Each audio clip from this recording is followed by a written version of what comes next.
Hey everybody, thanks for joining us today. We will be going live on Kyle in 5, 4, 3, 2. Hello, Kyle. Hello, Moto. Welcome to episode 103. 103.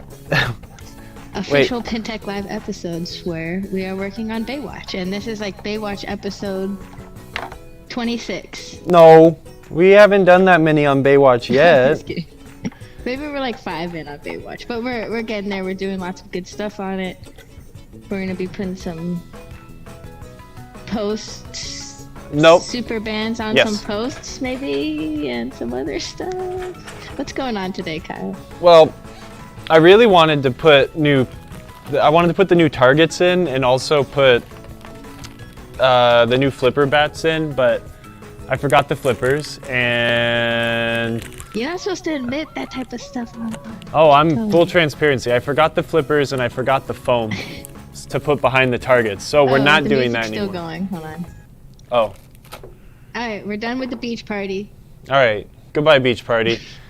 Yeah, we were going to do some other things, but now we're not going to do those things. So today, I think really quick, we'll probably start off by putting some super bands into some locations. And I think the next thing we'll do, something that we can basically do for free, is work on all the lamps underneath the game. No parts other than light bulbs. We can turn the game on, make sure all the lights work, clean the inserts perhaps. I don't have a compressor to spray the dirt away, but we do have a little brush, so we can do that. Oh, that's great. Yes, I did forget the foam again. This time I brought the correct amount of targets, but I forgot the foam, and my fizzy water just exploded all over my hand. Hey, Didgeridoo. Oh, hey, can I tell you about my weekend? I would love you to talk about your weekend. It's more exciting than anything we're going to do today, so please, go ahead. So over the weekend, we shot the short film, Skill Shot Baby Pinball Epiphany. We flew out. Todd Tuckey, Mr. TNT Amusements himself, and our other actors we shot in Indianapolis at the Melody Inn. And Digirati in the chat, he did a cameo piece, so you guys will see him in the short film as well. He had the most fun part of the entire short, if I do say so myself. And it was awesome. So much happened over the past 3 days of that shoot. It was nuts. We shot on Funhouse Pinball Machine. We had a lot of help from the Indianapolis pinball community, which was awesome. Tom Collins, your friend, I met him at the Pin Lounge. So there's this huge Masonic building that these people bought and have like 100-something pinball machines in. Wow. And they open it like once a week or periodically, and it's called the Pin Lodge. That's super cool. It's a great collection. So I met Tom there, and he's like, "Oh, you know Kyle," and we geeked out about how we're both Kyle super fans. And and then he came out to the set on Monday with a few other guys and helped us with the Funhouse shooting. It was kind of like a wrap party, but we weren't quite wrapped yet because we had so much to shoot. So people were just kind of hanging out watching us shoot. Huh. And we had this crazy like Funhouse issue where the super dog kept registering. And then our techs on site were trying to fix it. Tom Collins walks in and he's just like, "Oh, here, has anyone got a piece of tape?" And then he just slapped the tape on the ramp where the Opto was, and then it fixed it. Huh. And it was like the most amazing thing. So it was nice. Lots of fun little experiences with pinball this weekend. And Todd Tuckey's such a great actor. My gosh. How many for you to see him on camera. How many days of shooting was it? Was it like 3 days of like 10 hours or?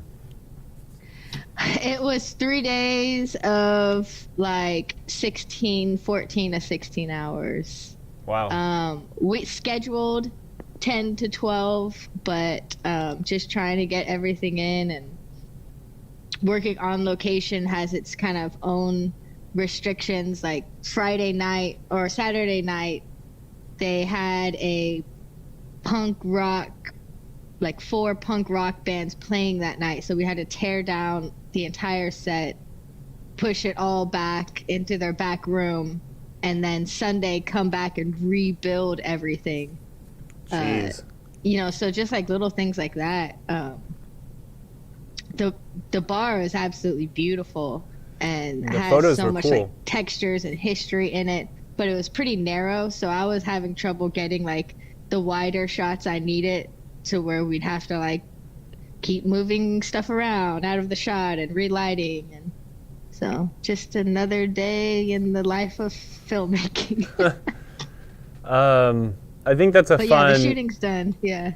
A fun tidbit isn't Todd Tuckey? He has a degree in filmmaking, correct? Or yeah, theater. He has a degree in theater, so he's a great performer.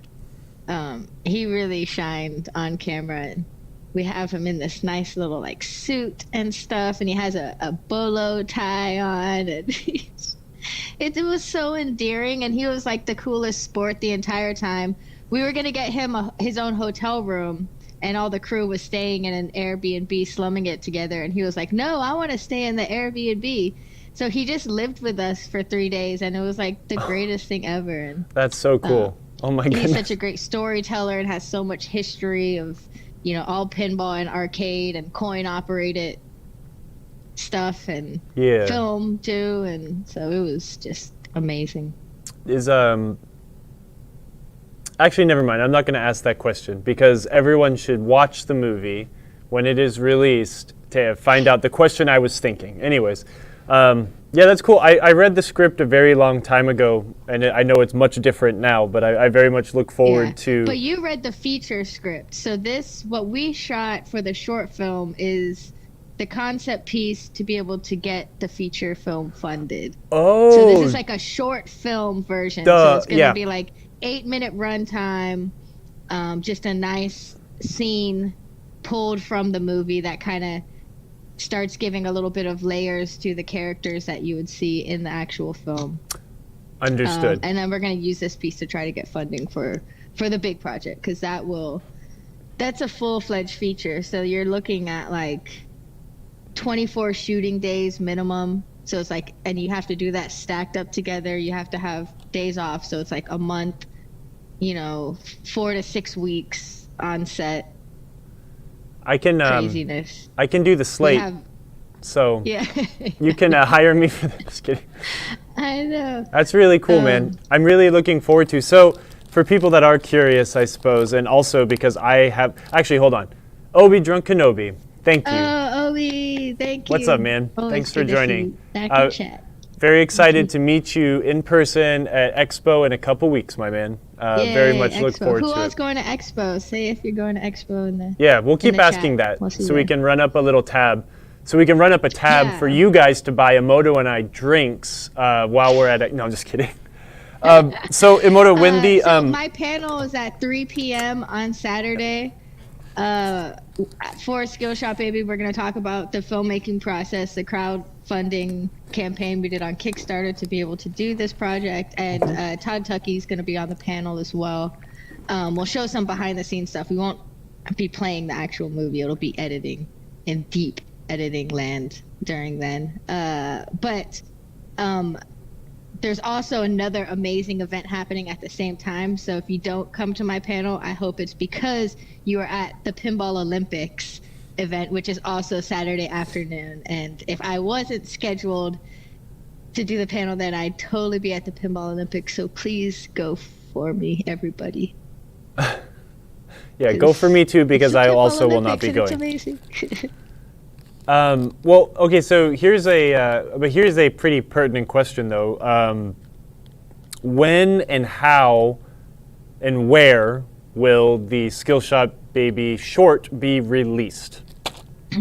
So we are doing the premiere at the Carmel Film Forum in Carmel, Indiana on November 5th, I believe. Cool. November 5th or 6th. And if all goes well, we might be showcasing it as well, potentially at Houston Arcade Expo, and flying Todd out to come do. So we would do the short film and then like a Q&A seminar right afterwards at Houston. That's awesome. That would be so fun to have Todd. Hopefully we can do that again at like Texas Pinball Festival and any other shows that will let us, present it. It's not going to be like the most groundbreaking thing ever, but it's a cool little endearing micro story, and then seeing Todd on the silver screen, so to speak. I hope people will just enjoy it for the posterity of that, because I think it'll be really nice. That's going to be really cool. And it is going to be groundbreaking because this is Emoto Arcade's first pinball-related feature film experience, right? Yeah, getting there, right? Yeah. There we go. Yeah, see? It's the more our cinematic journey. Painting so with cool. light. Painting pinball with light, maybe. We'll see. That's going to be awesome. Well, congratulations. Nightbot. Anyway, Nightbot's been tripping out. I don't know. That was happening last week as well, and I put something for it to say the free shipping code, which you guys see in the scroll anyway. The code again this week is in all caps, PT-the Hoff. That's for orders over $99. Free domestic shipping and $10 off international. But I tried to get Nightbot to just do that for us, but I think I broke it. So I'm going to turn it off now. We'll have to fix that when you're here in person in 2 weeks, so we can mess with that. Or something. Cool, yeah, that's fantastic. And I'm glad to hear and learn all about that update. That's fun. So Thanks, dude. I like that. Oh, and before that, it's been a crazy 2 weeks. Before that, I was at Cleveland, the Cleveland Pinball Show, and that was a really fun show.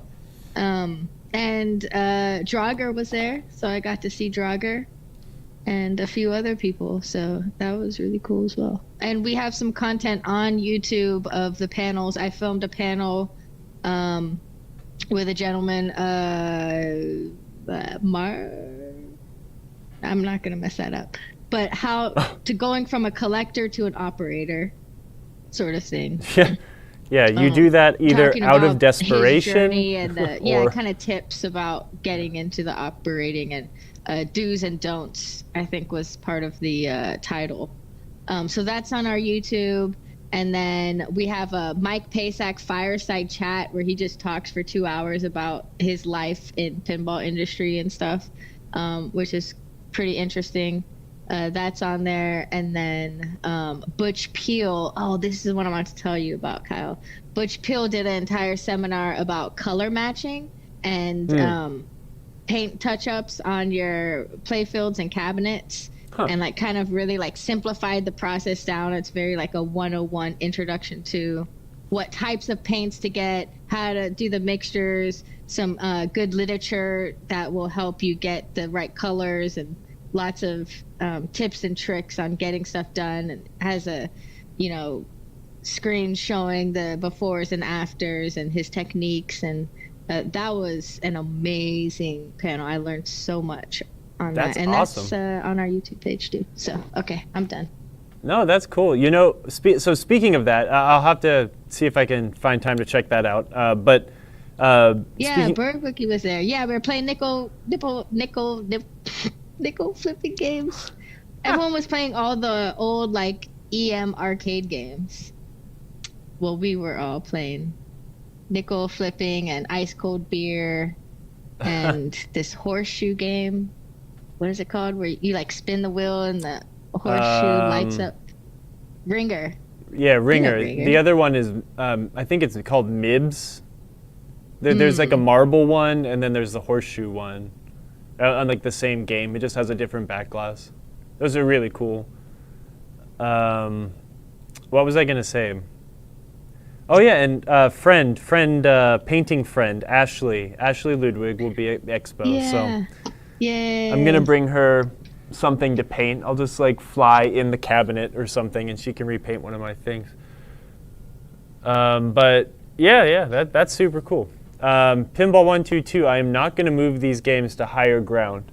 I just hope that this rickety building that all this stuff is in doesn't fall over. So it's, this is going to be the fun gamble. Will this stream go as long as we need it to? It's starting to get a little windy, but it's not that bad. We're not going to get destroyed like Florida did. Like Charleston and the coast might get pretty screwed up, but we're so far inland, it'll just be an annoying like inch of rain over a few hours and a ton of wind. So hopefully a tree doesn't come down and crash my house either. So this is, cross your fingers. Penny pitch, not Mibs. Yeah, thanks, Colin.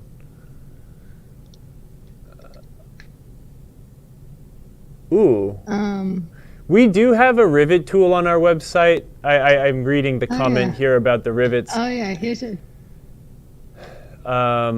There is one, I forget. I think we only have one.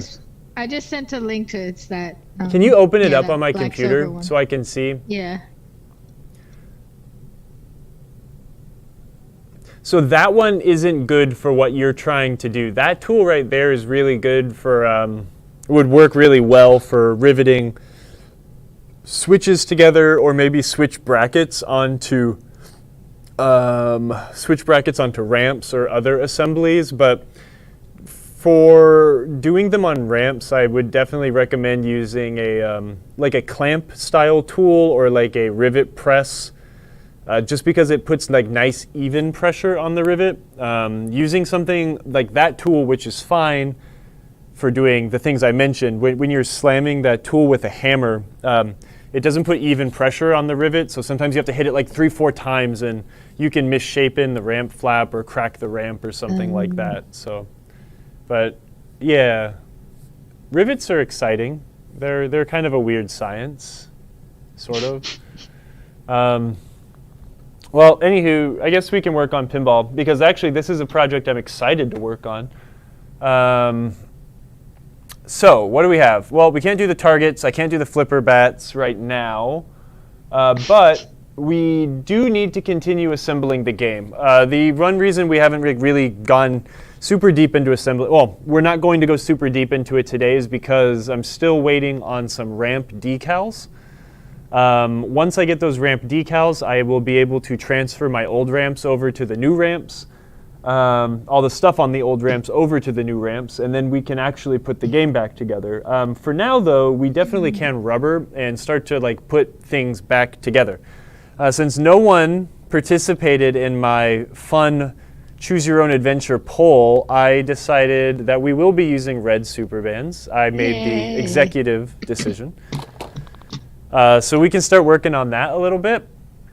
I did find that one of my super unobtainium neon lane dividers, I did find that one of them on this game was unfortunately broken. It is snapped, so I'm going to try to repair it, but I was cleaning up all of my crap in my pinball room, and I found that I had a baggie of like 3 of these.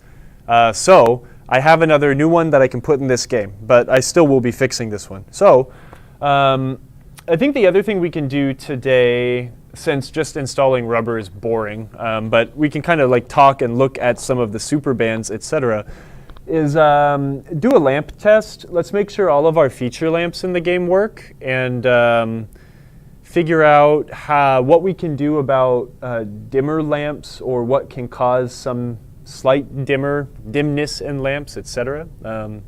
Yeah, that's kind of the game plan. We'll work through some of that, I think. Hi, Daniel. Thanks for joining us. Sounds great. Hi, Daniel.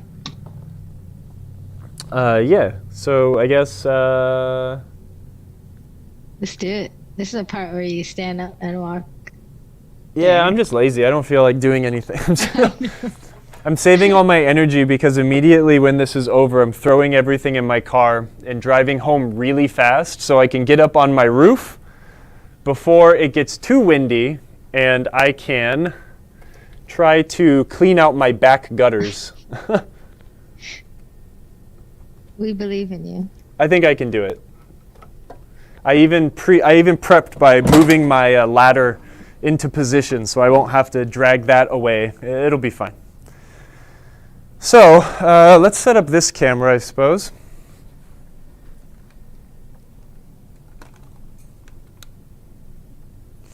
And we can start sliding some rubbers on and kind of figure out what's going on. Oh, hey, can we put the handheld on really quick? Yeah. Check this out.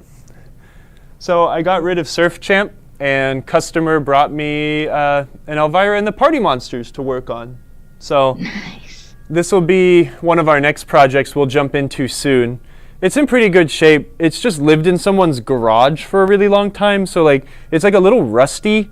I saw like some of the hardware under the head was a little rusty, but otherwise it's just a gross old game, but this one will clean up quite nicely. The side art is pretty good. Like normal on these this era of games, you've got damage around the legs on the artwork. The decals peel off, but with a little bit of TLC and elbow grease, we'll be able to clean this game up nice. I think I did convince the customer that we could put new ramps, decals, and plastics in this game because they are a little faded and it'll really make the game pop once it's cleaned up. It's also for sale.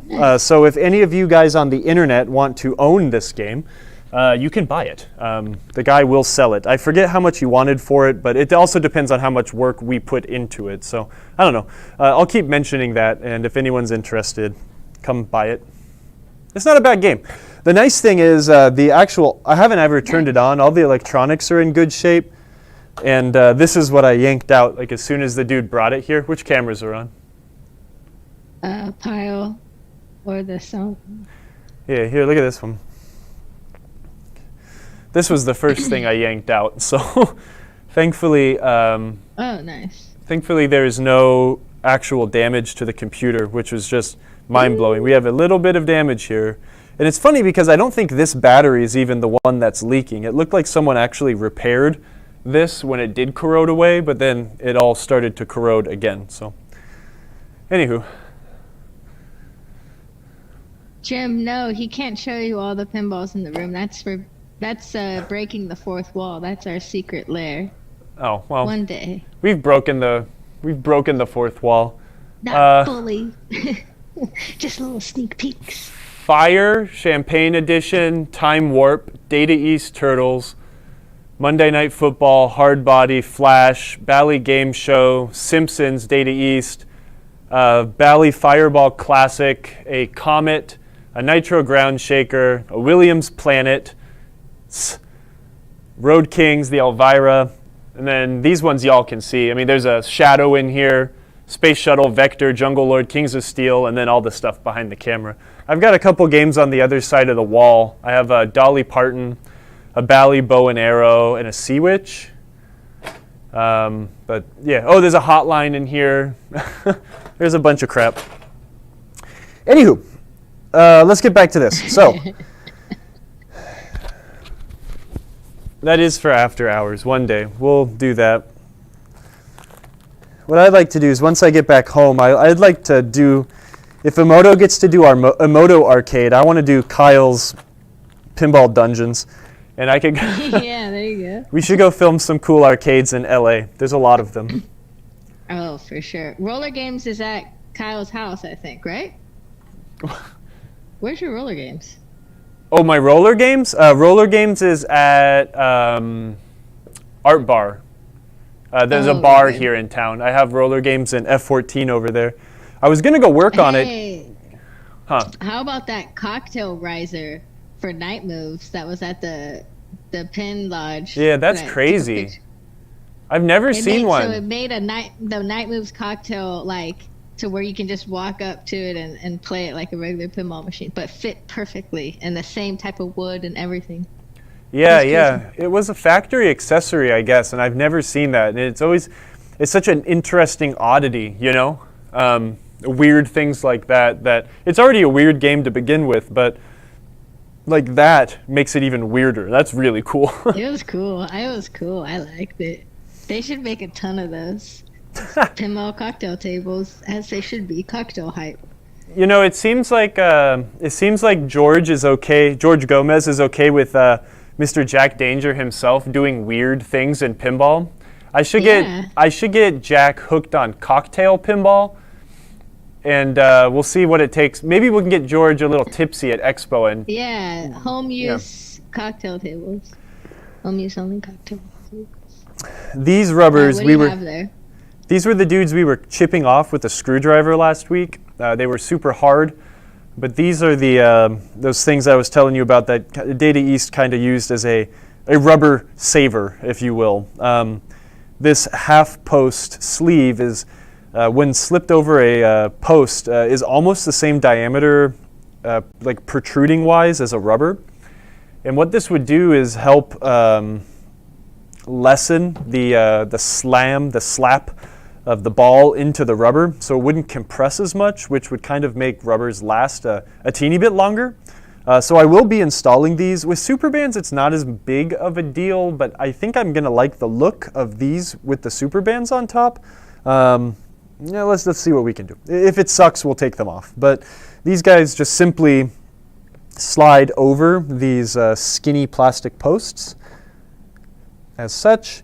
One thing I did decide to do also, instead of like totally color matching everything, is we are going to use regular rubber post sleeves on some of these posts instead of like red Superbands, and we'll see how it turns out. But these guys belong on all these skinny posts here, so I'm going to slide them down. And then we'll start putting our first red Superbands on.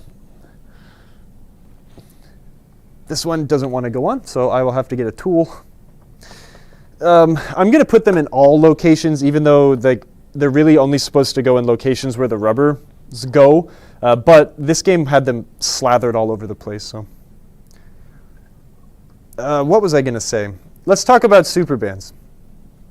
Super bands is they are a natural rubber replacement ring that we sell. Sorry, they're getting on here. Let me go grab one so I can show you all what I'm talking about, just in case you're not 100% familiar. While I try to get this guy on. Okay, good.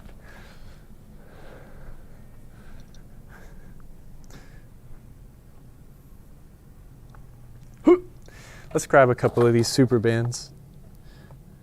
I want to make sure I get the rubber, or the type of material correct. I want to use the, yes, okay. I wanted to make sure it is polyurethane. That might have been poly something, but super bands are rubbers made out of polyurethane. The nice thing about polyurethane is that it is almost indestructible while still having a good rebound bounce to it. The reasons that these are superior over a silicone rubber band is that they can take a beating. They definitely bounce a little bit less and they grip differently compared to silicone, also compared to rubber, but they are an indestructible choice. They come in a crazy range of colors that we sell, but yeah, the only real downside to these things is that they are difficult to get on. The nice thing is since they're basically indestructible, you don't ever need to take them on and off again. Let me show you something else too. Actually, we'll get to that once we start installing them. But there is a bit of an oddity with the super bands. Not an oddity, but some sizes of the super bands themselves come as kind of like a half ring, if that makes sense. And I'll show you what I mean once we grab one out of my bag. Ow, the game just bit me. Nice, look at that super bands search string there. It is it's beautiful, right? Sometimes straight to the source. Sometimes it's hard to find them on our website. We kind of use for some reason, for most of the super bands, there's a generic photo and it makes it difficult to kind of figure out what you're looking at. But the way I found it easiest to figure out what super band you're looking for is to just type in the color you want, super band red, super band blue, or something like that. And then all of the color you want to see will pop up. So let's see. So I need to put one. Yeah, we should put categories for just colors. I need to put this here. Have any of you guys ever used super bands?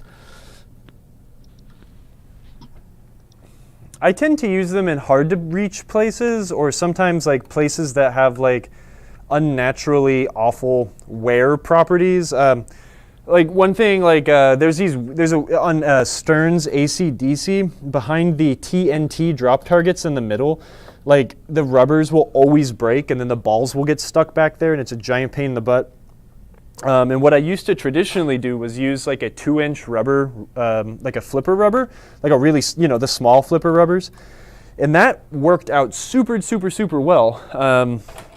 It was a little goofy looking. Then I started using super bands, and that was definitely the move. They were indestructible in that location. Nice. Yeah. Did you put super bands on your Metallica Emoto? I did. Yeah, I put super bands on everything. For Metallica. I'm kind of with Daniel. I added the colors. Well, yeah, I mean, especially, but the posts and stuff, I just had the regular black post, so I got the neon green super bands, and it looks awesome. And now I don't have to worry about the black rubber kind of getting on the play field or the ball as much as the clean super bands. They're a I lot haven't had it easier to keep really clean too. clean. Yeah, when they start to get dirty, all you have to do is wipe them down. No weird chemicals needed. Yeah, it's so pretty. Makes it pop. Yeah, I mean, I to do be have a set of Super Band rubbers for the flippers and also the PRW, the Super Band rubbers. The Super Bands, they're not rubbers, they're polyurethane. I have Super Band flipper bands and also the PRW rubber flippers because depending on how we feel like playing, we switch them off. Back and forth. well, and that's what I'll usually. Weird, but it's nice because like even in like tournaments, like sometimes it's gonna be Super Band, sometimes it's gonna be Titan, sometimes it's gonna be rubber, and knowing how the ball reacts to all three of those different like basically like car tire options is a good skill to have. I feel like. Yeah, no, for sure. You're not wrong. Yes, I am playing with rubbers. Haha. Nolan, we are so cool. I definitely, being a boring traditionalist or something, I don't know. I prefer using. You're a purist. I like regular clean. I like regular white rubbers on most of my games. It just really is predictable, and that's kind of something I like. But I think that one thing that, look, we'll just use brand names, whatever. I like Super Bands because they react and act more like regular, like natural rubber. Titan silicone bands, like aside from the downside, the one downside of them is not being as hardy as a polyurethane rubber. They are bouncier. I think some people do like the fact that silicone is a little bit more bouncy, but that isn't necessarily a good thing all the time. And again, even on like my Total Nuclear Annihilation, I think that's the only game I own that I have full Super Bands on, like not just putting them in the really hard to reach places. I still, personally, I really like regular red flipper rubbers. There's something about the way that the ball bounces and is controlled on those things. Hello, and just like Mr. Emoto Brandon. said, though, if you did ever want to try Super Bands to compare them versus some regular rubbers, play it with regular red flipper rubbers and then put some Super Bands on. See the difference. I think it depends on the game too.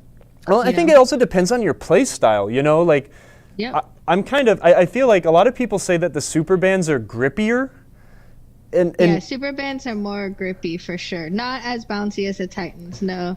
They're more grippy. So there's something Which about is like kind of cool. Not as grippy as rubbers, right? But it's like a little bit of in between, so it's nice. Yeah. Hi, APB Enterprises. And welcome. again, it depends on the game. What quote unquote the play field has on it, and how the shots feel with that particular. Yeah, well, and I think it's like for games that like, it's kind of like player dependent. I'm not as much of a trap up kind of person. A lot of the time, like if the flippers, if the ball's coming down the return lane, as soon as it gets where I need to go, I'm gonna hit that flipper button and shoot it away. And I feel like I can do those shots really well with regular red rubbers, where so maybe those Super Bands, there's something in there where they grip a little bit more, and it changes the way that the ball shoots off the flipper. Not a bad thing. It's just different. Which way? Yeah, and APB, if your play style is you drain all the time and don't play well, the recommendation for that is putting like a 1-inch rubber that can span across both of the out lanes and like a sock in the drain. So the ball will always stay in play for you. That is true. Yes. It's no, very Emoto knows. non-traditional, but That is absolutely the way to do it. It might bring back some self-esteem when you start hitting those high scores in wizard modes. Look at all this chatting going on Daniel here. says, I have green regular flipper rubbers and it's fine grip and great, but they wear fast. Yeah, and that's the other thing, right? The wear and tear. How often do you want to change it? Is your game on location? What type of people come and play those games that are on location? Yeah, regular. How frequent you as an operator or whoever can make it out to said location to do changes, you know. Well, that's the thing is, like an operator, I don't want to waste my time to just go change a broken rubber, you know? Those are the sorts of things you should catch during regular maintenance and stuff like that. But the added bit is like using non-natural rubber, like super bands, is they don't wear nearly as quickly. So yeah, they're great. They're great. And we're gonna play this game with them. And so pretty. Check this out. I haven't seen any red super bands put on yet, though. Well, we will now. Nope, Oh, hold there on. they are. I gotta sneeze. Nope, I don't have to sneeze. Okay. There are one thing you will notice with the super bands is you'll get some that are like 2/3 of a donut. You've got your round edge here. You've got a flat edge here. This is just the way that the molds exist for these games. I'm sorry for these bits. I think it's on every rubber that is or every band that is under like 2.5 or I'm sorry, under 2 inches or something. Is you'll get these flat edges. Where here, if we look at like a 2 3/4 or a 2.5 band, whatever this is, it's a full double-sided mold. This is not a problem. What I'll normally recommend people do, and it also, you should put your rubbers on correctly. Instead of like putting them on and letting them snap and roll, the trick to putting these on correctly is just make sure that this flat bit faces the playfield and the round bit faces up. So what it's going to be is more of a stretch or wiggle on option. And this, the widest extent of the circumference of this is going to act exactly how like one that is fully round would be, if that makes sense. When we put them on, you'll see. Right. Yeah, they do look like lifesaver gummies. Especially those small ones, looks very edible. Maybe we need to add on to the packaging and a warning disclaimer: keep away from children. It's not edible. These look delicious, but they ain't. Delicious for your pinball machine. So. Yeah, not for your mouth. Okay, so I'm gonna just have to figure out where all these go, and that shouldn't be too hard because I did just take it apart last week, right? So. One thing I did do though is I did pull these out of. Okay, here's another thing with super band kits. So the way that when we have them kitted on our website, generally that involves a lot of customer feedback to get them right. There is something about these are very tight. Super bands are really tight. Sometimes they are really difficult to get onto a game. I went into the rubber kit, the regular rubber kit, and I sized my super bands like 1-to-1 exactly how those should be. Not all of these might fit. So what we'll need to do is I might end up needing to adjust or change the kit a little bit when I make a super band kit in red and double check the other ones we have. Whatever, long story short is sometimes, like let's say it calls for a 1-inch rubber. On a 1-inch rubber, like of natural rubber, that will fit fine.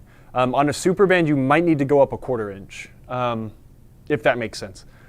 Sometimes the 1-to-1 match isn't perfect just because these are a lot less elastic than rubber is, and you don't want to stretch these too far. So sometimes you will need to size up one size.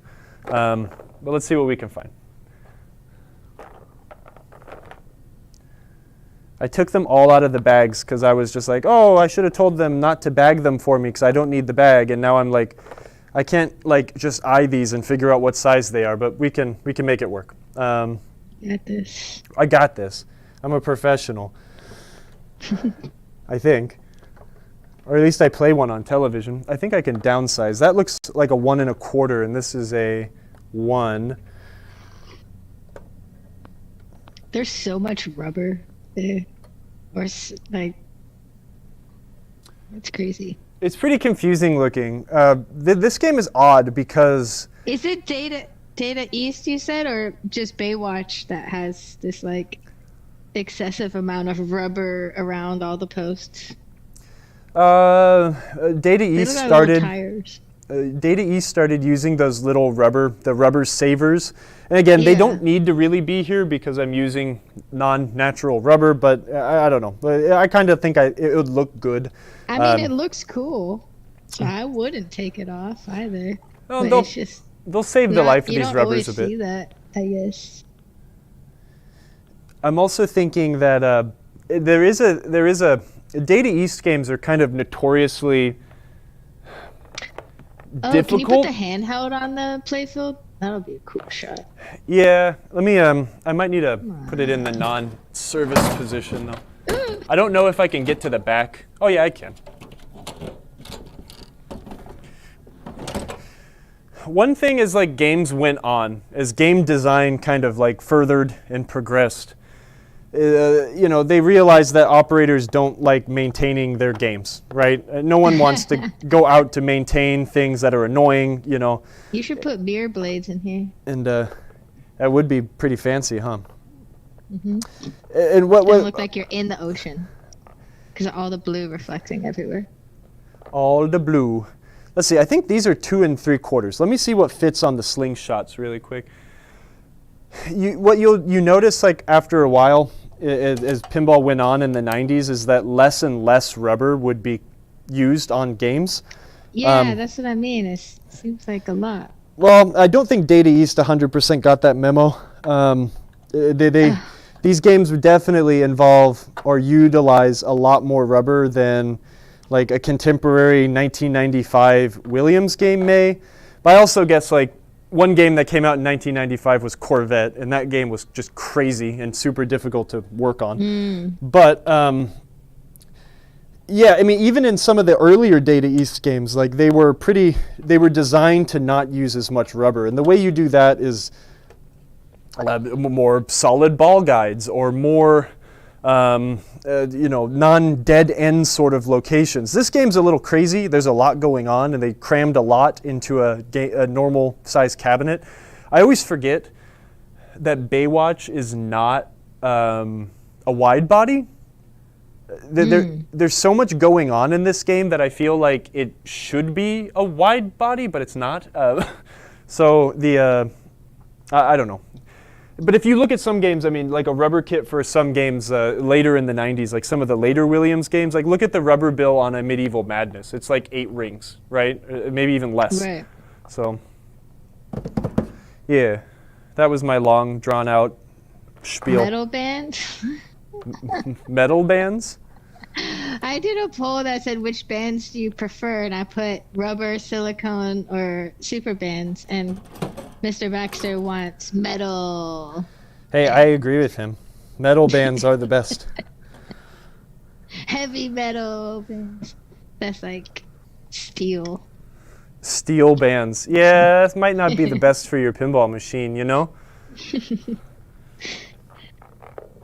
The one thing I think a lot of like convenience-based pinball operators like me, what makes it difficult for us and some of these like specifically colored products or something like that is like, look, in my shop or in my traveling toolbox, right, I've got a bag of white and a bag of black rubbers.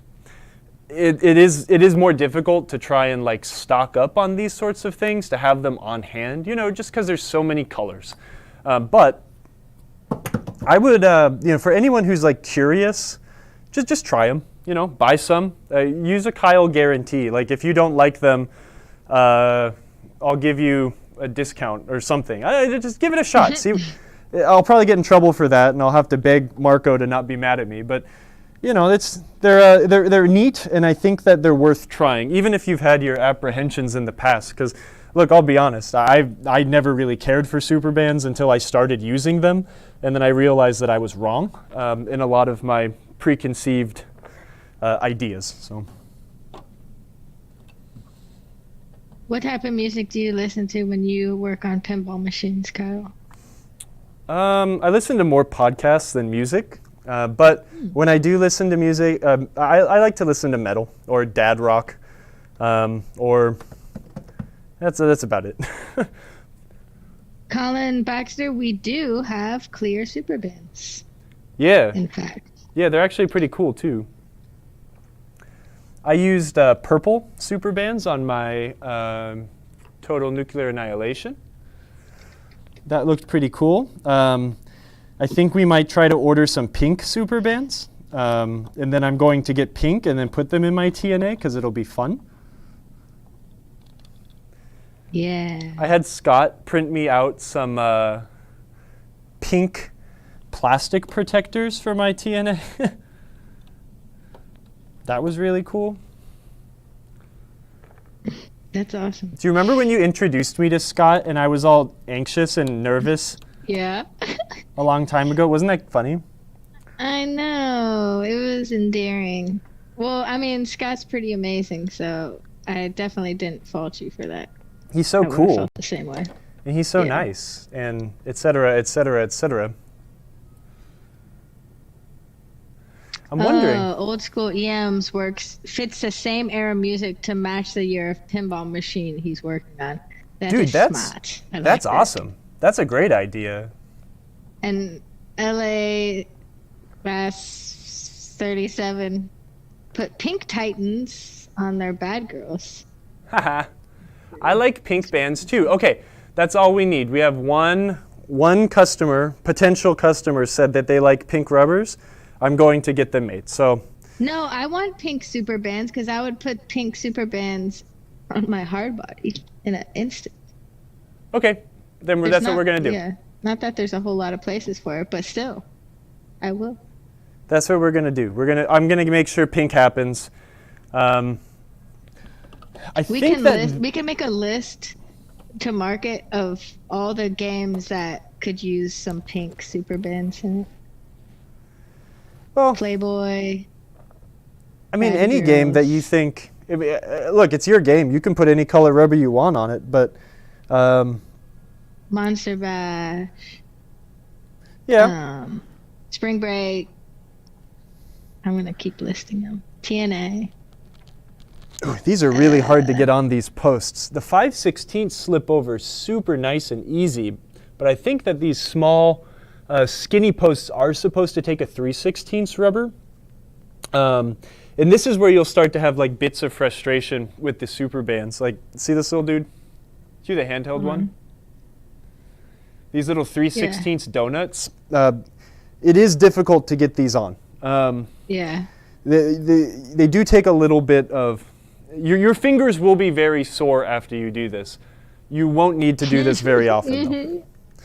Right, but once you do it, it's there. Exactly. So let's see if we can try to do. Let's do some. We'll use some tools. That's what makes us more intelligent than apes or something, What tool right? are you using? Well, to I'm going do to try that? using a screwdriver. So I'm going to try to get the super band Okay. like onto the post a little bit, and then be careful. Don't jam the screwdriver into your playfield and put a big gash into it. You'll hate yourself. Oh my god. I've done that before. It's annoying.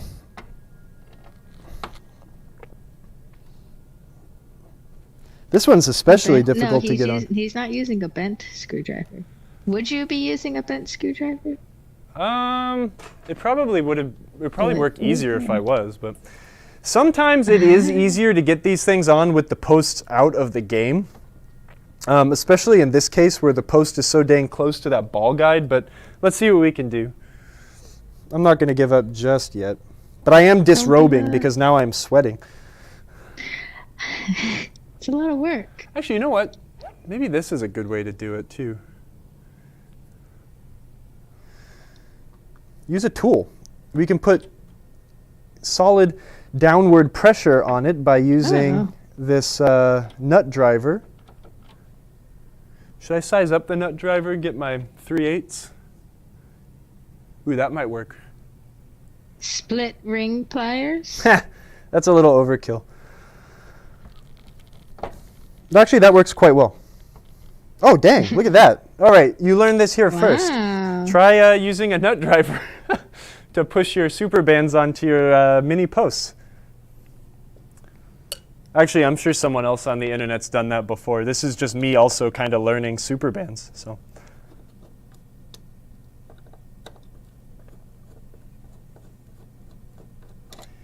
I think we can get most of these on, and then we'll move on to something that could be a little more educational. But The one thing you will, and I guarantee you will struggle when you're putting your super bands onto a game, is when you're doing the flippers.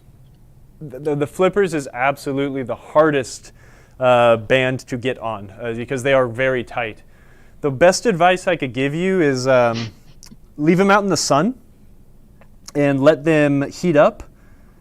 Or this one's a little more difficult, but you can put them in warm water and then try to install them after that. The one issue with the warm water is just that they will become a little bit more slippery, and that makes it difficult. You don't want to add water to your place soap either. The hair dryer trick actually works for me when I put the flipper rubbers on. Absolutely. I'm not the flipper rubbers, but the super band flipper rings onto it. We just put them down on the table and heat it up a little with a hair dryer. And dude, yeah, perfect. Yeah, and I mean, you could probably use a heat gun also, but I'd be scared to use my heat gun because I'd heat it too much and it'd melt or something. Well, that's what I was gonna say. Is a heat gun will absolutely do it as well, but I'd prefer to use a hair dryer because it's more even and less heat, you know. But that being said, old school EM's is like, nah, I got this. Oh, he's a pro. He's a pro. He's a pro. Sometimes people don't live in an environment where you can have sun. Know, is that real, Digirati? Or is that a joke? I don't know. Well, Digirati said, what about dishwashing liquid? Well, yeah, I mean, adding a little bit of soap, but the problem with really? using if friction... it gets on your play field and into your, it leaks down, or I'd be just worried about where that soap would end up. Well, the problem is the soap's going to end up on your fingers, and it's not going to make it any easier. I think that is a good idea, but the heat method works quite well just because then the bands, the flipper rubbers become a lot more pliable and they're a lot easier to maneuver, if that makes sense.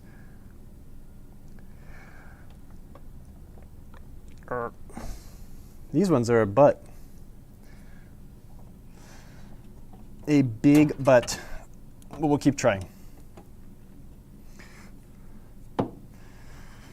So these ones don't have posts on them, so I can kind of push these on with my fingers easier than the ones that have the post, but man, my knuckles are getting sore. I used to have really strong fingers and strong muscles, and I was kind of in shape, and then I started sitting behind a desk, and now I feel like I don't have the same abilities anymore, but there we go. Haha. All the calluses on my hands are gone.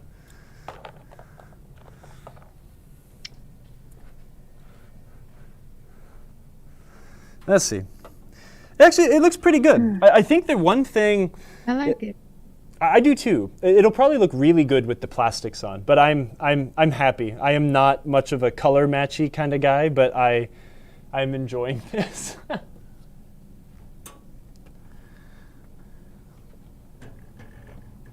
Shell Schlock asked, did you get the photo sent? Wait, is that the Baywatch photo you were talking about? Okay, I was not going to bring that up today because I forgot it on my desk. He was so excited though. But yes, I did get it. I am honored, and that is hilarious, and thank you. But when we got it, someone from the back picked up the mail and was like, "Kyle, you got a package." I'm like, "Okay." It's like, "Huh, wait, that's a weird one. It's really skinny. It's not like a vendor sending me a bunch of crap or something." And then I looked and I was like, "Oh, there's a Twitch name." And I kind of forgot that you said you had that. So then I opened it up and I was blown away by a beautiful picture of David Hasselhoff. And that's amazing. Yeah, no, that's gonna live on my desk. But I will bring it in next time and personally thank you on the camera because that is awesome. Thank you so much. I owe you a beer or 2 or 5. 20.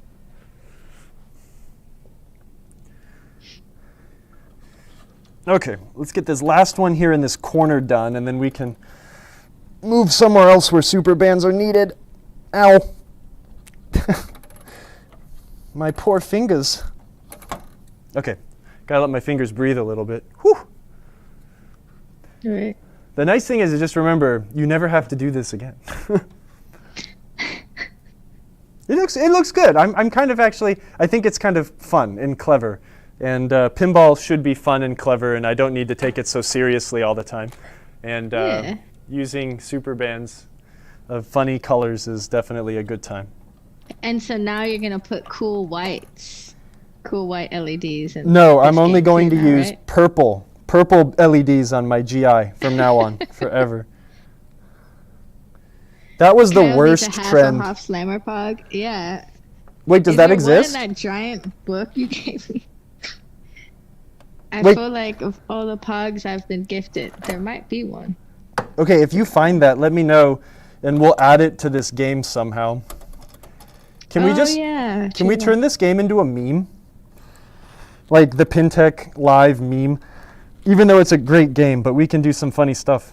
Like put a David Hasselhoff Pog on it somewhere. Oh no, I knew it was gonna happen. But when you said that, when I just looked up and APB says, I feel called out. It's not a vendor sending a bunch of crap. Oh. Hey. You hurt his feelings, Kyle. No. When I say It's vendor never sending a bunch of when they're crap, sending- it's like none of these packages you're getting. Andrew sends me treasures. Andrew sends me literal treasures. He'll send me a box full of all sorts of amazing things. It's actually generally the highlight of my week when he sends me these fun things. Actually, hold on.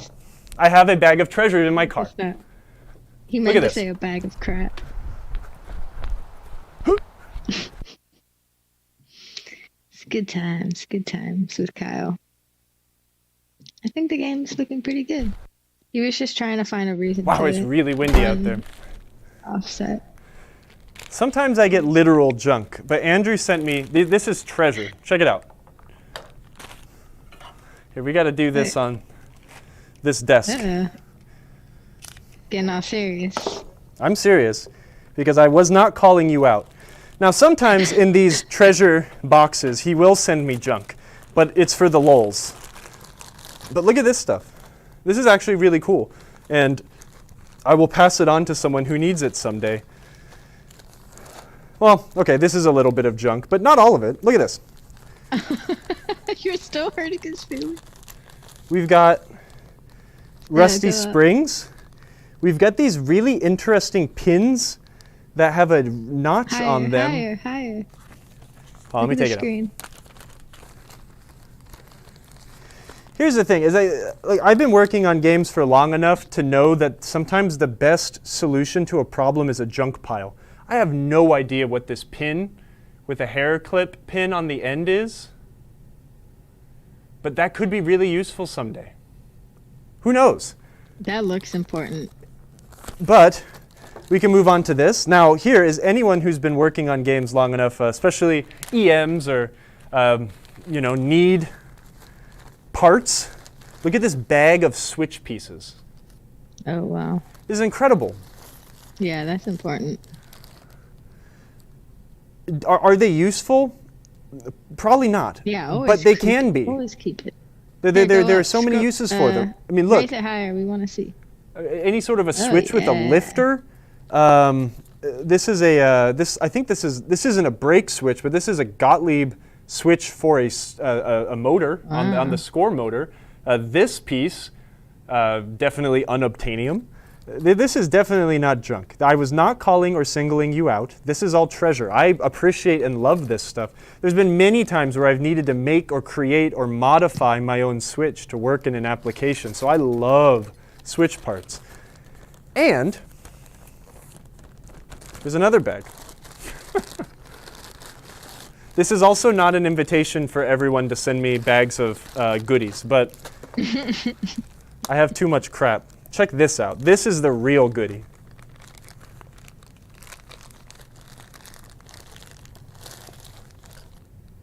So these themselves are really, really unobtainium as well.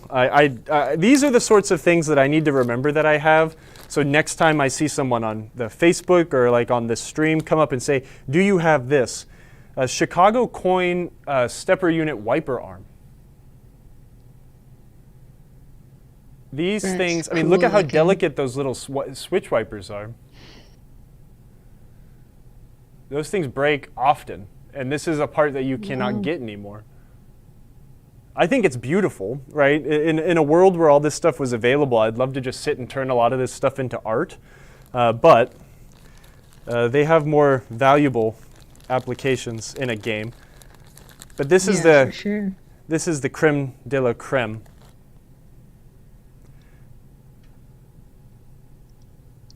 Wow. I That's beautiful.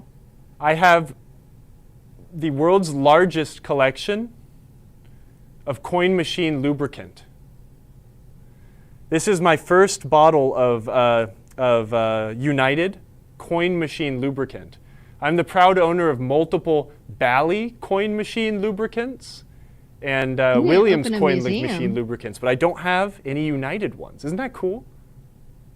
That's beautiful. This is probably giving me cancer just by holding it.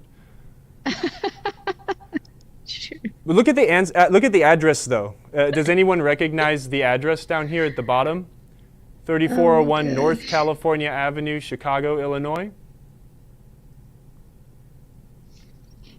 If someone Is it the old recognizes Bally that address, factory? put it in here real quick.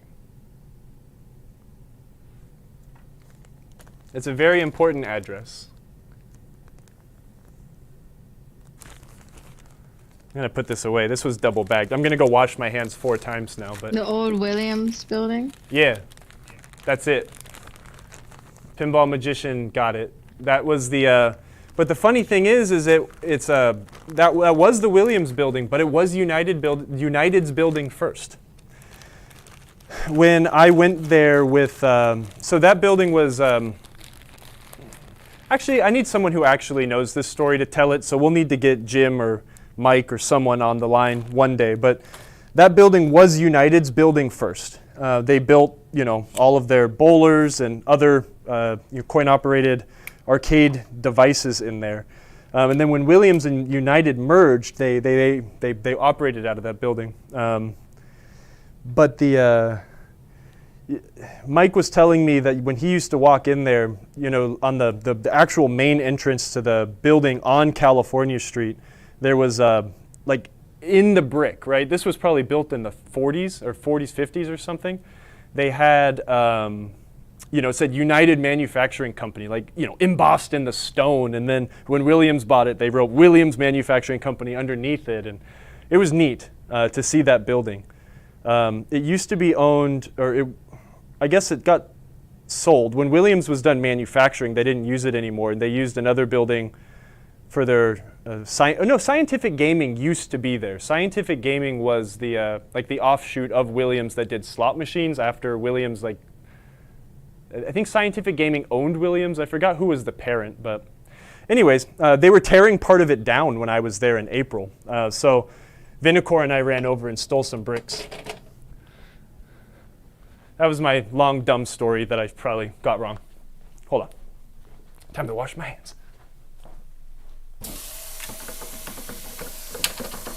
I need this.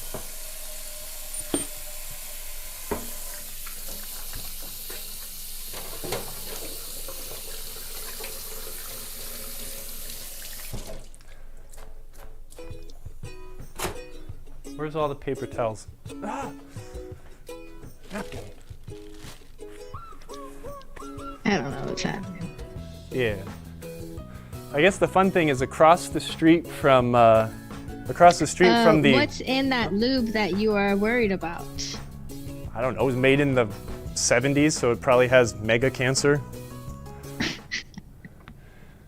Everyone still smoked cigarettes inside then, so they didn't care. Where do we leave off? Well, let's You got finish. some bands, Let's finish with rubbers. I'm going to stretch 1 or 2 more on. The small ones were kind of the biggest pain in the butt, but we can let's take a look see at some of these lamps and see if we can find anything goofy or some things that we may need to fix. Another thing I need to do also is I have a new decal set.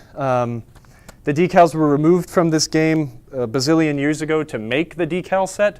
So now it's time to put the decals back on it. There's a couple rubbers that are still missing, but we can get to those in a minute. Actually, heck with it. I'll just put them on. One sec. What's that? Like an 1.25 inch, small-ish rubber. Probably that one. Let's try this one. I'll put the sleeves on maybe next time we are filming. When is next time, Emoto? Not next week, but the week after? That's a good point. So next week, you are out, so we're going to be running a rerun. And then the following week, so the next time is October 13th. That's not the day. And then the following week, October 20th, is Pinball Expo, so I imagine we would be doing another rerun there. I might play like the actual, like the Butch Peel seminar or something like that, or the Pinball Operator seminar. I mean, the only other alternative would be like to not do it on our normal time slot and do a live walkthrough of Pinball Expo if everything lines up time-wise, but yeah, we could do that. You could zoom in with me and I'll be here at my station and I can just run OBS from here and have you walk around with your phone on Zoom and see if it works, and then if it doesn't, I'll just cut to some other content. I thought that you were going to be there on Thursday. No, I'm coming Friday morning. So I'm only there Friday and Saturday. Friday, Saturday, Sunday. But Sunday Expo, the actual show is closed. Oh, for sure. Okay, well, let's figure it out then, because I think it would be more fun if both of us were walking around and like pointing out the funs. Yeah, if you walk around and I'll be here in the... Oh, no. I mean, like, both of us should actually be there. That would probably be more fun, I think. We can do that, too. On Friday. On Saturday. On Friday Saturday, or Saturday. whatever. Yeah, just as an impromptu stream, for sure. Okay, well, then there might be a rerun then, but... Okay, let's turn the game on and get it into the test menu. One thing with these Sega games... will be...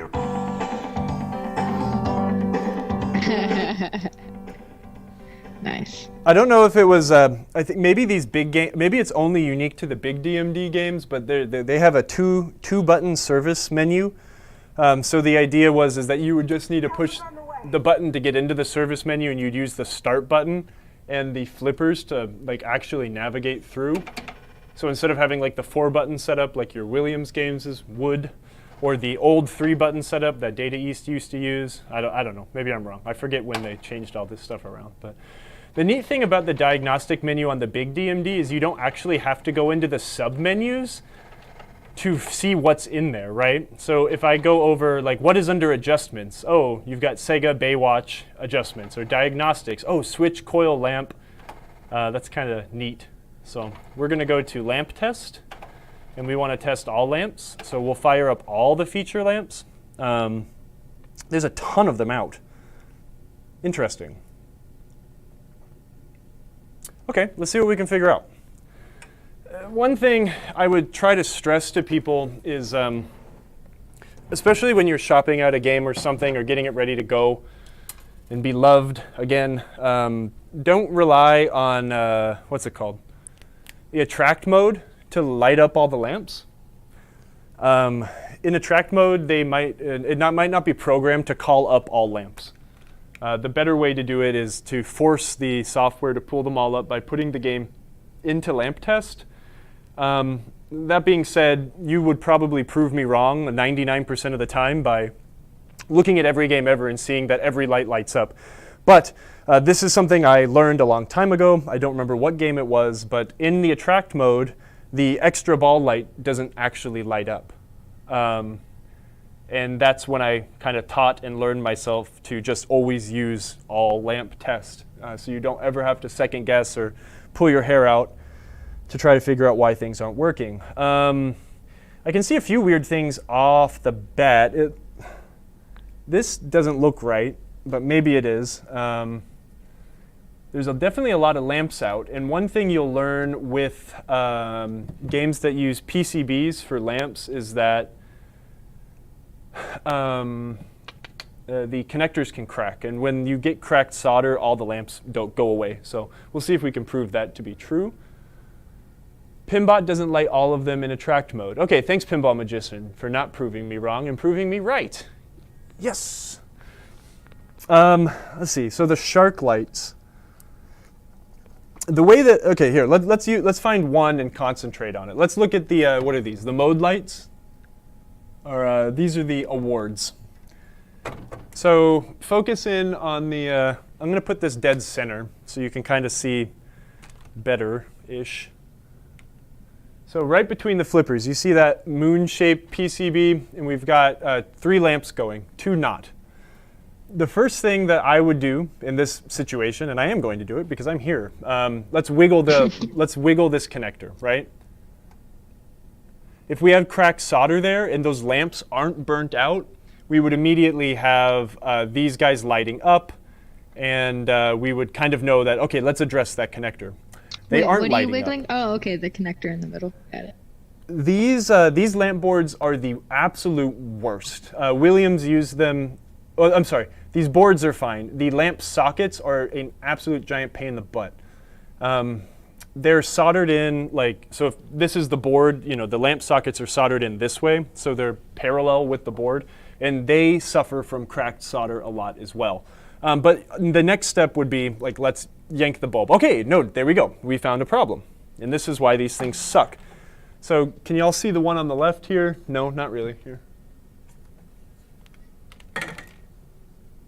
Okay, now you can see it. So when I went in here immediately to try and remove this bulb to see if it was burnt out, I pushed it and the whole lamp socket moved, and then the lamp started working. So what we have is a socket that's either broken or it's cracked.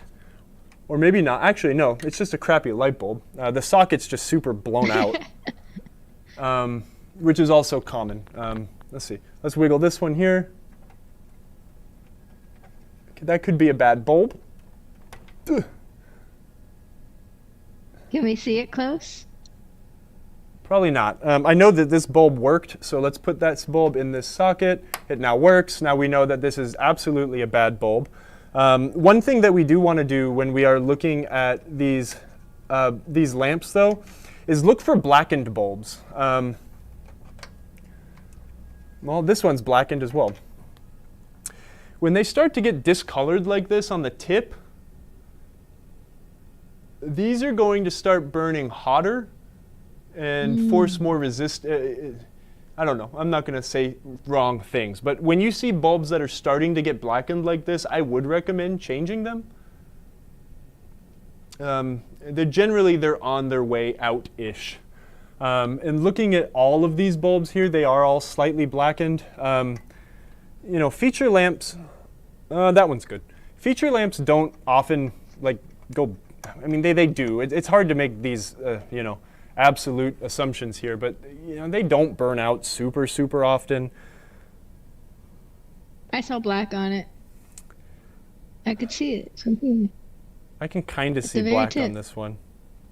Yeah, I'll get rid of this one too.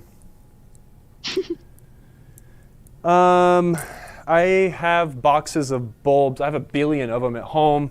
I don't want to go get my parts bin, but I think that there is a box of 555s around, a couple of them. I'm just going to go poach one really quick. Buy a lot of these. If you've got multiple games, this is a great way to fluff up your orders for our free shipping code, is just buy up some of these incandescents. They're so useful to have around. This one's pretty blackened. Let's remove this one. I also don't like how loosey-goosey these sockets are. These sockets have kind of lost their actually, all these are crap. Just get rid of them all. You get a bad bulb bin instead of just throwing them across the room. Because I think one thing we'll have to do in a couple weeks when you get Hiromoto is clean this place up so yeah, people can have a meeting in here. I can't wait. Yeah, isn't that sound fun? Yes. I'm just going to throw all of these in the bottom of the game, and I'll dispose of them later. What I was saying about the lamps. Oh, actually, you know what? Let's take care of another thing. If we were in a shop or in a properly outfitted shop, we would have a compressor. And we would use that compressor to clean things. Having a little air attachment to blow things out, that's great. What you'll find is like coil dust does like to settle inside of inserts. So it's great to grab your, it's great to have like a compressor to just go in here and go and blow all the dust out of these inserts, and you'll be happy. Or you can get like an acid brush or a crappy old, paper bin, or I'm sorry, like an old paintbrush or something that's not too nasty, and just get in here and swirl it around, and you'll notice there's very nasty black circles that go away. Will you turn on the handheld one? Yes. Kyle likes to save everything, so he has a bad bulb bin. Oh no, I throw most of them away. I do save. I did save a bunch of them. Said the bad bulb bin is called the trash. I saved a bunch of bulbs for someone to make art out of, and I've delivered them, and they were happy. But do you see how there's like a big black yeah. like what is that? ring of dust in there? That's just dirt and dust from being old. A little bit of look how it comes right off. brush time, it just comes right out. How and satisfying. that really brightens up your inserts. On really dirty games, you'll notice like just, sometimes the light will illuminate the dirt and you'll see the ring of dirt, and that's gross and grody, and it just makes your games look a lot better. If you're in here now, you might as well do it. We will have to remove the rest of these lamp boards to get those things clean. I'm excited to be able to play a game on this to see how bright the feature lamps actually are. I mean, we rebuilt the power supply, changed connectors and stuff like that, but a lot of the time your feature lamps will seem a lot dimmer when you have it in all lamp test mode, just because all of the lamps are being driven at the same time. They're dimmer. So you want to don't freak out. That's not necessarily a bad thing, but you'll need to play them in game where a sane amount of lamps are lit at one time to actually get a view on how bad they are. Like, yeah, you can see this one's pretty apparent. You see how blackened that is? Oh, wait. Ooh, yeah. Now, like in a feature lamp, this is okay. It will last a while. If you see any GI bulbs that are blackened like this, immediately get rid of them because they are drawing a lot more current at this point and they're about to go. I won't keep this in this position because it's difficult to get to. If this was in an easier place to get to, maybe I'd leave it in, but let's not be lazy. I've got plenty Save that one for later. Of bulbs that used to be GI in here. I do like to use only number 44 bulbs underneath my inserts because they're a lot brighter. Why? Oh, nice. Makes your inserts look better. I can't read. Put it behind the camera and I can focus on it to see what it says. These are all 47s. Let me go see if there's a box of 44s over here too. Every time Kyle walks away, I'm just putting on the beach music. Putting on what?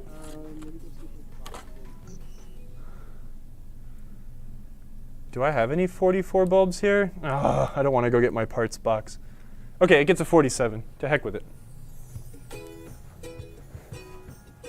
Not everything has to be perfect, right? Be careful working on lamp sockets, especially if you remove them from the playfield like I have with the game on. You can short things to things, so do it carefully. Unfortunately, there's really no way to do this without having the game on, checking the health of lamps and stuff like that, so just be careful. This is a good time for someone who might be a little nervous to work on a game with it on, to do it when it's on. Just be very, very careful. when I'm working on lamps like this, also generally it's a good idea to go like top down so you don't miss any. That lamp is stuck on, and but that's GI, so that is totally fine for it to be on. Let me show you how I figured that out. Actually, hold on, where's the chat? Pinball techs never throw anything away, and if we do, we don't throw very far. Yeah, that's true. Q-tips work okay, but the brushes, to me, the brushes work better just because you can get in there and like swip out the insert really quick, and then it's done. Been looking for original, shorter wedge PCB mount lamp sockets. Are they unobtainium? Probably. Are you talking about like ones that are similar to the ones we were just kind of looking at? The ones that kind of terminate like almost exactly at the end of the board? Never seen a sane amount of lamps in my life. Well, especially not on a Data East or Sega game. That's absolutely true. Or a Steve Ritchie pinball machine. Oh, thanks, Digerati. That's great. So the blackness on the bulb is caused by the tungsten filament. Tiny particles are released by the heat and are deposited on the glass. So what I would assume is that the tungsten, as the filament starts to break down and the tungsten starts depositing itself to the glass, it just starts, that is the bulb starting to wear and starting to get bad. You know what would look good in the inserts? Cool white LEDs. No, only the clear ones.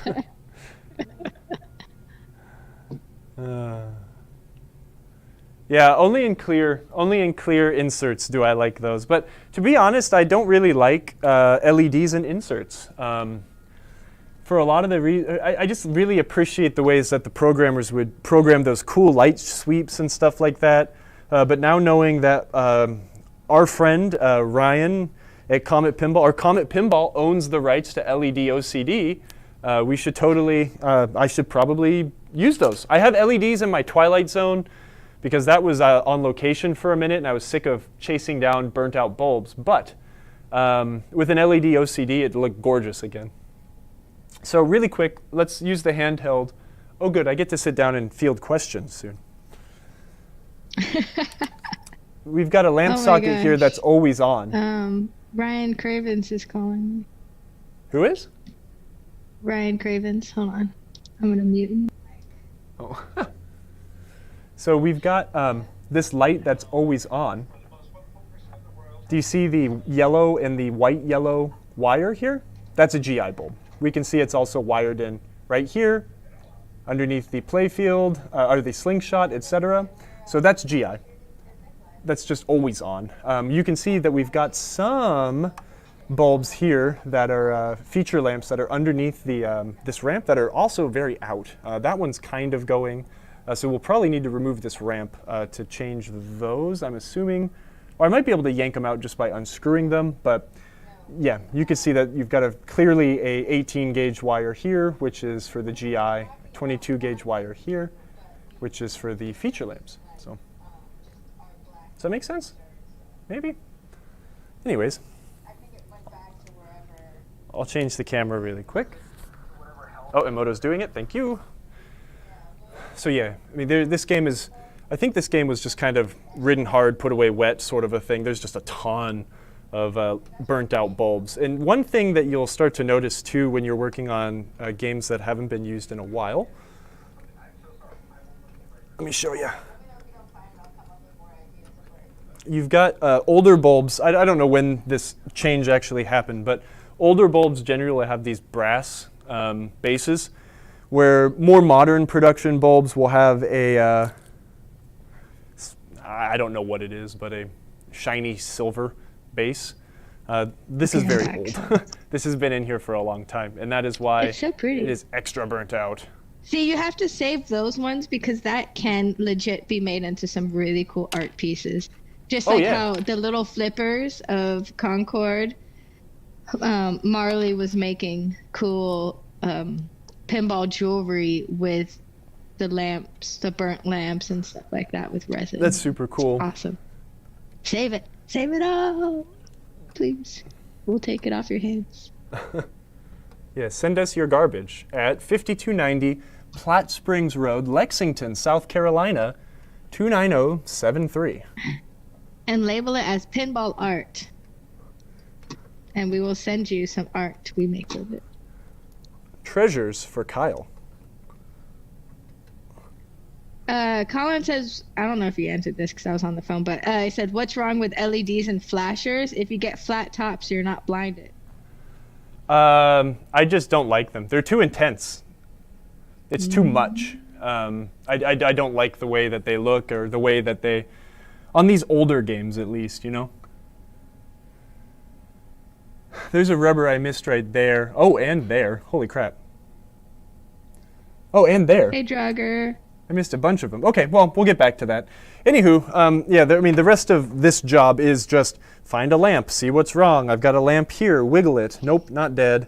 We could have a bad socket. Every connection point between the source and the driven device is suspect. And we've got a goofy lamp socket here because as I wiggled this, the bulb started to work. Push-in lamp sockets are hella simple. You've got the two contacts that push against the board. And then you've got the four contacts that push against the actual leads of the bulb. If you've got one of these that's being goofy, these generally never, ever, ever go bad. I see people replace these things way too often. They cost a lot of money and they're getting hard to find. Get a little screwdriver and put some tension back into the thingies that pinch the bulb. Get them nice and close. Also, take your same screwdriver, wipe off any crud that might exist on the contacts that wipe against the board, and then add a little bit of tension back towards the board on these guys too. A lot of the times that'll fix your problem. If it doesn't, it's not impossible for there to be schmuck on the board that also needs to be cleaned up, but hopefully I can put this back in and we have a working bulb. I don't. Okay, so what's going on here?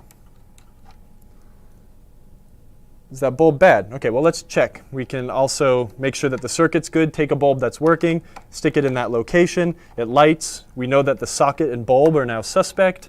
Let's change the bulb. I'll find another 555 in this pile of probably good working bulbs. I'll retension this, make sure that it's making good connection against the PCB. We've still got nothing interesting.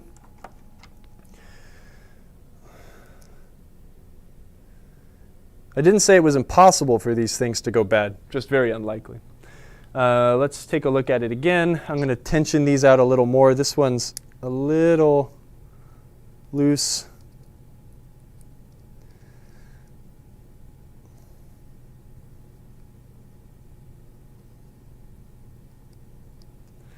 All right, let's try again. A nice solid grasp on the bulb. It still doesn't light. Now I need to make sure I'm using the right bulb. This one might be suspect. It goes in there. Sometimes when I am working with these sorts of issues, I will also use an LED, because then at that point I know that the bulb isn't burnt out. Yeah, there's definitely something goofy. You're just bending the contacts out so they have better contact? Or? Yeah, bending them closer together so they touch place. The bulb better, and then bending them out towards the PCB so they are actually making connection to the PCB. One other thing that does happen is these can get either a bit of schmuck or they will make divots in the board. I'm just going to use the tip of the screwdriver to kind of scrape away. All right, this one definitely doesn't like being in that position. Let's swap around really quick. That one goes in there, it works fine. This one goes in here, and it was working for a second. So we've got something goofy going on with this socket. So I just disproved myself that they don't go bad very often, but they do, they can. It's not impossible. Let's do it. Imura Itachi also asked, how do you keep track of what you notice while you're working on something else? I'm sorry, read that one more time? He doesn't. That's the answer. How do you keep track of what you notice while you're working on something else? I mean, I guess like having a notebook and writing it down or taking pictures? Well, If you're working on multiple games at once, sort of thing. You don't really. I mean, like as a pro, as someone who gets paid to do this full time, I would have been done with this weeks ago because we work on it.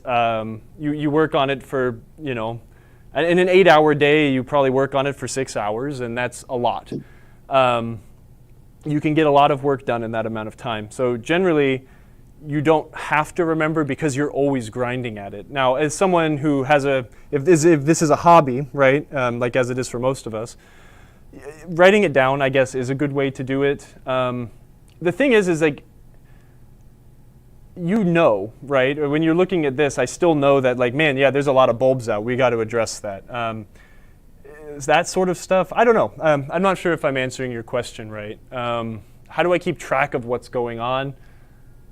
I mean, I don't have much of a memory, but keeping notes is good. Okay, I fixed that. Enough bending and scraping and adding a new light bulb, that's good. Now I know that, okay, that light's good. So you fix a socket? Yeah.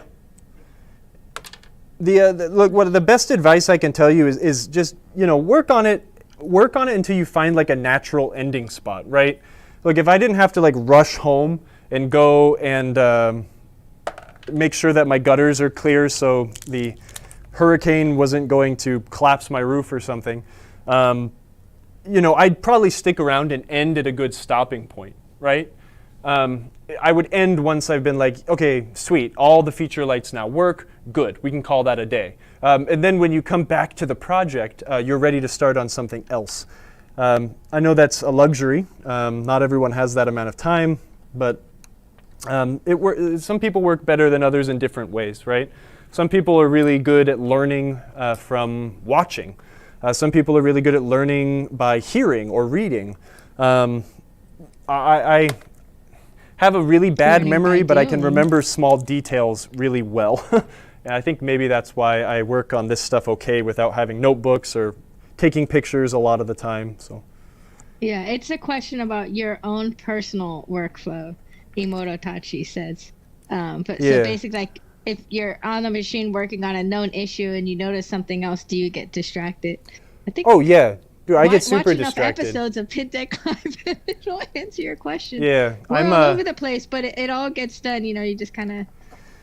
I mean, like, sometimes working on finding another problem, right? Then you'll just move on to that problem because it's an easier fix or it's connected to the issue at hand. You know what I mean? Like when you're working on something and then we had to go back to the power supply because it was the power supply that was messing up the lighting. And, exactly. And the thing is like holes and trails.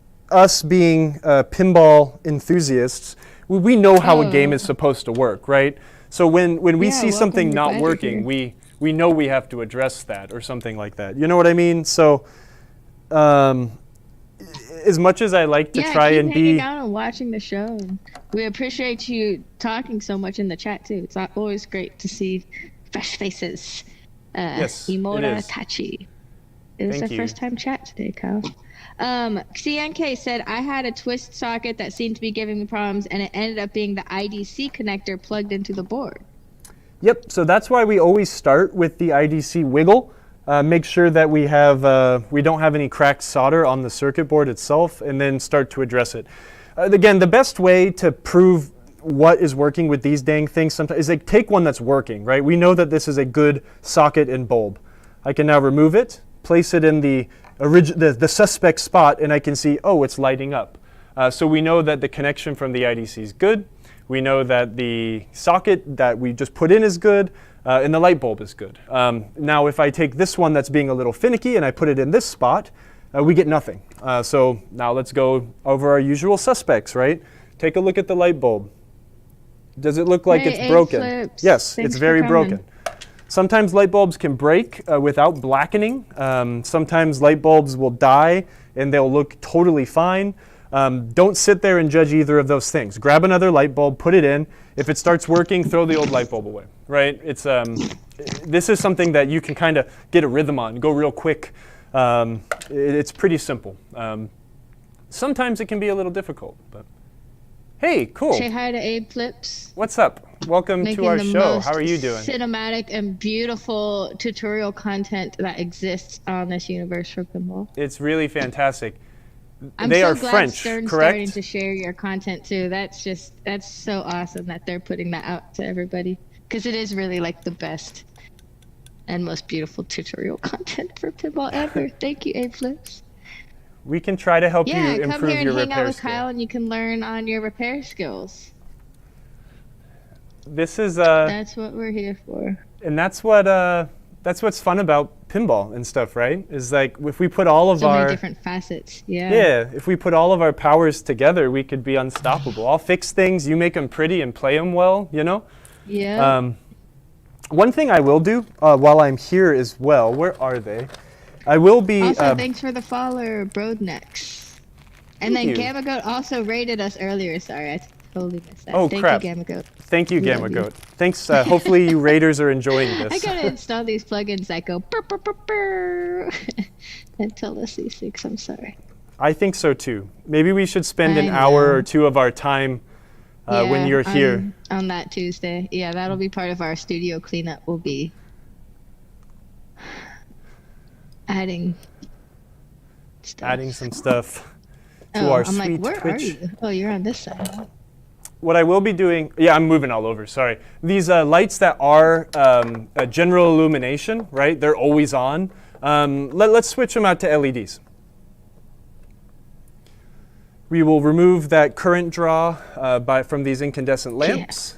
We will have a lamp that'll essentially never burn out.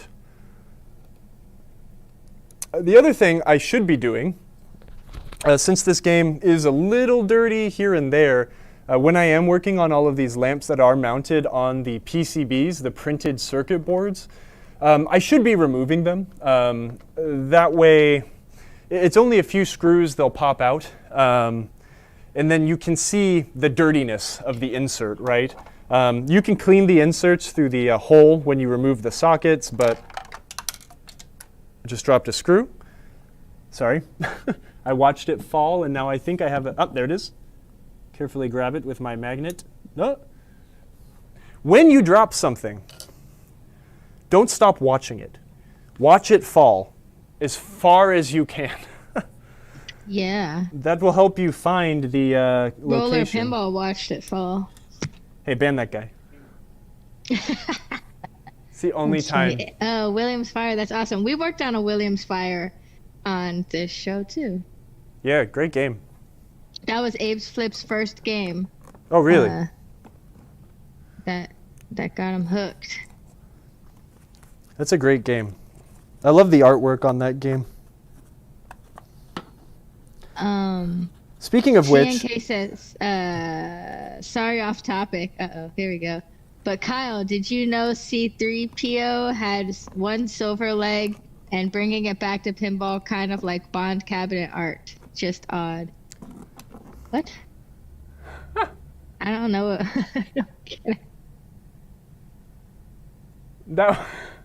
that was the oddest comment of the day. Did you forget a word there, or C3PO has a silver leg? I think I did know that.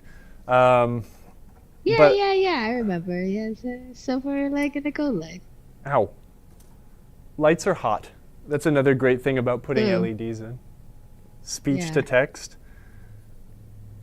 Roller Pinball is going to bring you a drill bit at Expo. Oh, then maybe he'll want to ban you. I'll never ban him. Want to? Them. I don't know. I'm assuming Oh, you're a Rebel dude. Dog, that's a great tip. Rebel Dog always puts a white towel in the bottom for just that reason. Easier Absolutely. to find stuff that fall. That's a great idea. I should use those great ideas. I'm just too lazy and stubborn to actually do them. Even though I'm always sitting here saying, don't do things the short way. The perceived short way generally is the long way. And I'm sitting here dropping a screw and turning a 5-second job into a 45-minute job because I lost a screw. But, you know, do as I say, not as I do. Remember also that flash lamps are not feature lamps. Flash lamps come on in a different test. We'll do that later. as we continue to progress through this. I think one thing that I'll try to do in my next week, or not next week, but the week next time that we do PinTech, I will try to get here early and take care of some of this, shop work before we start. So this is not the main concern of our program. But yeah. Let me stop doing this so we can just sit and chit-chat, because it seems like chat is really chit-chatty right now, and that's my favorite time of the day. Yeah, and you got 15 minutes before you have to run home and save your house. Yeah. My poor old house is going to blow away. Good. We learn a lot of cool tips and tricks, like you got that socket working just by kind of cleaning it and bending out the inserts so there's more contact. Yeah, pinch the bulbs. Cleaning inside the inserts with a little brush or even with the Q-tip to get the dust out, give it a little bit more pop. Yeah, it makes them a lot brighter. You don't necessarily think of as you're trying to just get the game working, but those little details really make a difference. And the game's beautiful. It's got red lifesaver super bands all over it. Yeah, and I'm not tooting my own horn, but like those small little details are what make a game that someone spends more time on look better. You could sit there and throw LEDs and this and that and new plastic, but if you don't actually spend a little bit of time doing some of that detail work, those bright, nice LEDs are still going to look like junk because you've still got a dirty lamp socket, or a dirty insert. And those sorts of things just they make the games look better, right? That's something that Chris taught me and that I use in my own day-to-day working my side business, right? Is I charge $100 an hour not because I know how to get the job, not necessarily because I get the job done fastest or I've been doing it for a while so I can charge that much, or et cetera, but it's those small details that really make a game look better. If you just kind of slopped a game together, got it working, and just kind of, okay, yeah, here, and you tell the customer to come pick it up, and it doesn't look like $800 or it doesn't look like $1,000 worth of their money. They have a working game, but you have to, those little details really make the difference, right? New leg bolts really don't cost that much, and a customer would really appreciate that when they see a nice shiny leg bolt on their game. When you've got a nice new set of flipper bats, when you've got new posts, right?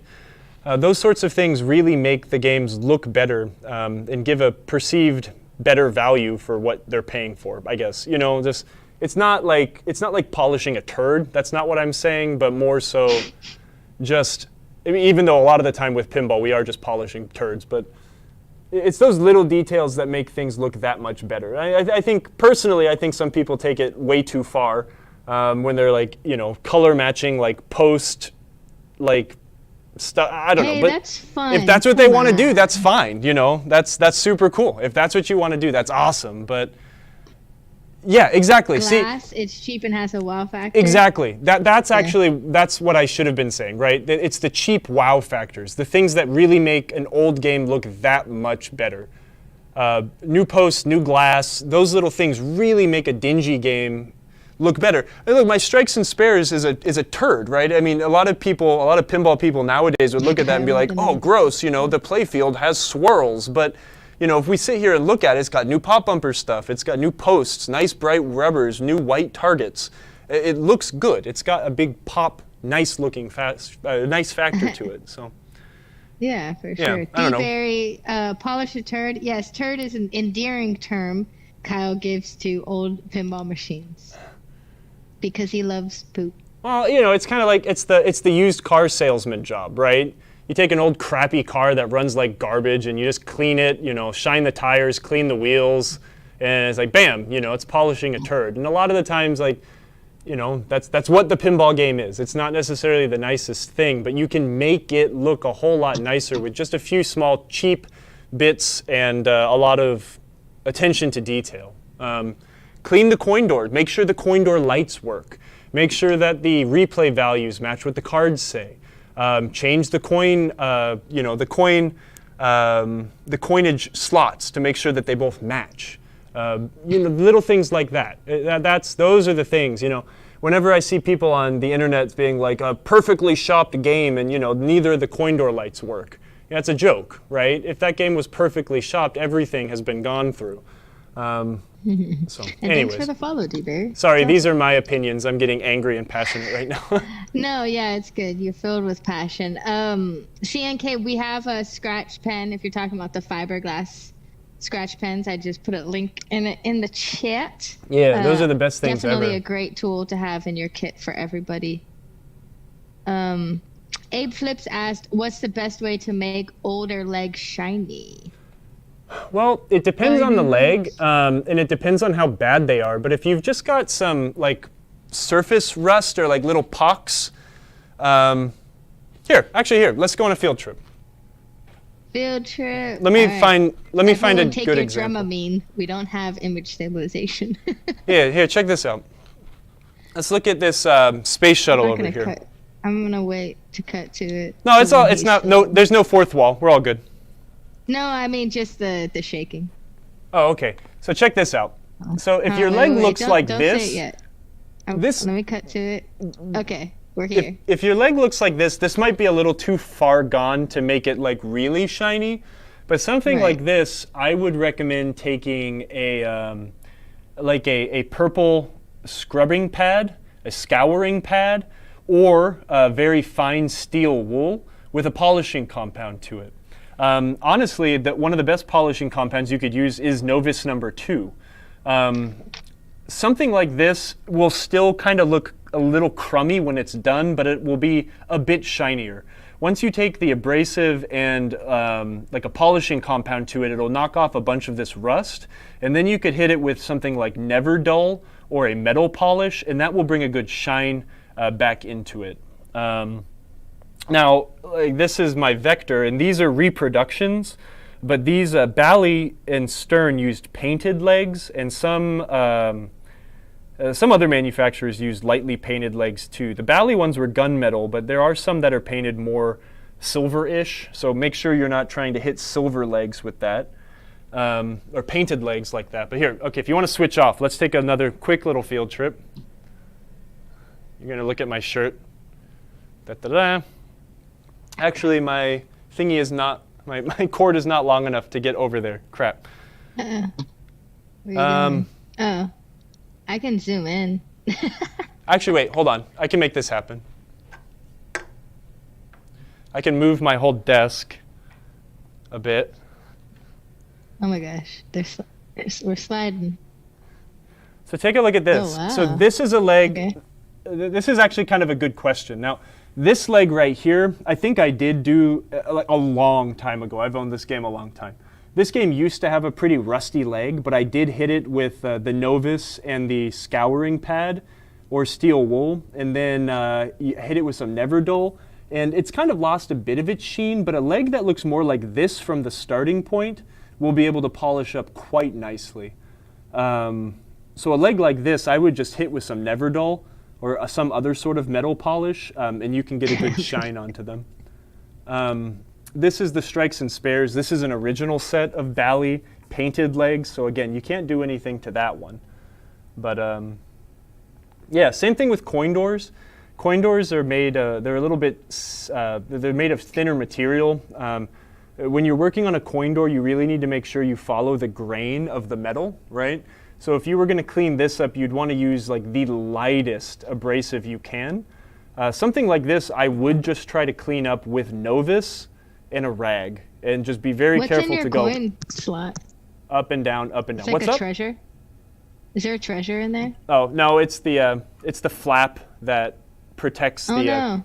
I have to take it apart to fix it. I'm just too lazy to do it. Oh, gotcha. We should do that actually on the show, taking apart bits of a Bally coin door. But stuff like this, right? Here's another one of those small bits of polish that the game looks like crap. Look at there's some electrical tape over here. It probably used to say 1 play 1/4, 3 plays 2/4, and the old operator just put this piece of tape over here. You know? Oh, that's funny. if you're not they did a good job. If you're not operating the game, I mean, just remove this, right? You can take this tape off, clean it, Or if you prefer it to be the coinage of your youth or something like that, buy a replacement. You can get one that says 1 play 1 quarter. You can clean up this window. Let's do an episode on that. That'd be fun to do the Bally coin door. Okay.